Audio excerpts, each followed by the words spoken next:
Hi, today I'm going to talk about what goes into an offer. I'm going to break down step by step every single section of a promise to purchase so that you're a lot more familiar with it when the time comes to write your very own. My name is LJ Aguinaga, real estate broker at LJ Realties. If you've gotten any value from this video, please hit the like and subscribe button below. So let's dive right into it. The first part of a promise to purchase is the identification of the parties. That's where we're going to outline who buyer 1 is, buyer 2, 3, etc. Seller 1, seller 2. We put their names, their address, and basic contact information. The second part of the promise to purchase is where you identify who your real estate broker is. So who are you acting on behalf of, which company or real estate agency they work with, as well as their license numbers. In section 3, we describe the property. Now, what are we buying? So what the address is, what the cadastre or the lot number is for the property, what the lot size is, and any relevant information of that nature. Section 4, we're going to discuss the price. So what are we offering in terms of the price for this property? We can also discuss the deposit. Are we giving a deposit with this offer or after the waiving of all conditions? In section 5, we break down the method of payment. This means how much are you putting as a deposit, down payment, financing, balance of sale, or anything in between, and how we're getting to the total price. In section 6, we're going to outline the terms of the mortgage that we are applying for. So if we are applying for a mortgage, it would be for what amount, at what interest rate maximum, under what amortization period, and for what type of term, and how many days we have to get this mortgage approved. In section 7, we discuss the declarations and obligations of the buyer. Here we put what date we visited the property because the seller will actually agree to give us the property in the same condition as we saw it at that day. We also outline the fact that the buyer will be responsible for paying for the fees of publication to register the active sale and any mortgage deeds associated there too. Section 8 is the inspection section.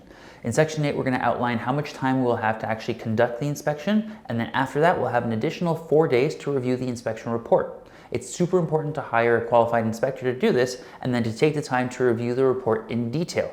Now, it's important to understand the inspection clause because sometimes people want to use this as a global way out of the purchase.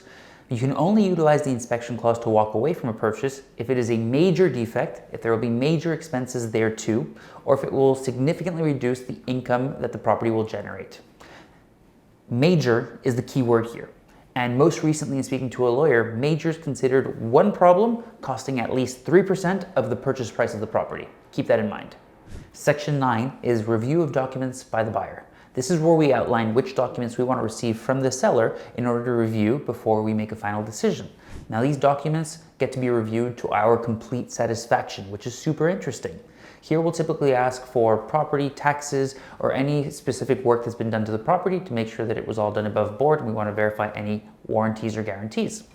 In this section, we'll outline how many days we want to give the seller to give us the documents, and then from that date, we will have 7 days to review the documents that we received. Section 10 goes over the declarations by the seller. These are several declarations that the sellers make in order to give you peace of mind when purchasing the property, that they can't change things on you, and what they're responsible for along the way.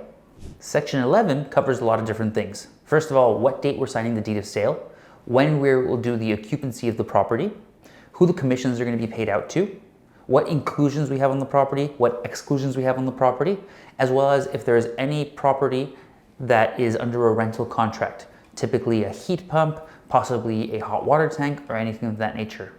Section 12, other declarations and conditions. This is where we get to write in our other conditions or requests from the seller.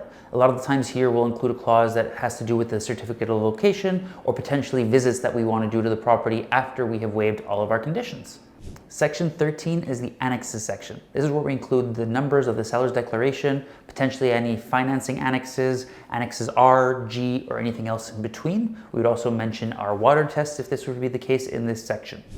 Section 14 is the delay for acceptance. This is where we put what date the seller will have to respond to our promise to purchase, or more specifically, to accept it. They have to accept it within the time period. If they don't accept it within then, they can send us a counter proposal in response, and this can happen after the fact.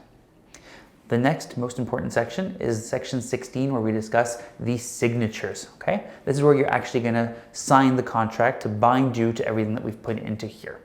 So this goes over the entire promise to purchase in Quebec. If you have any questions, please comment below or book an appointment with me to discuss. Take care. Have a great day.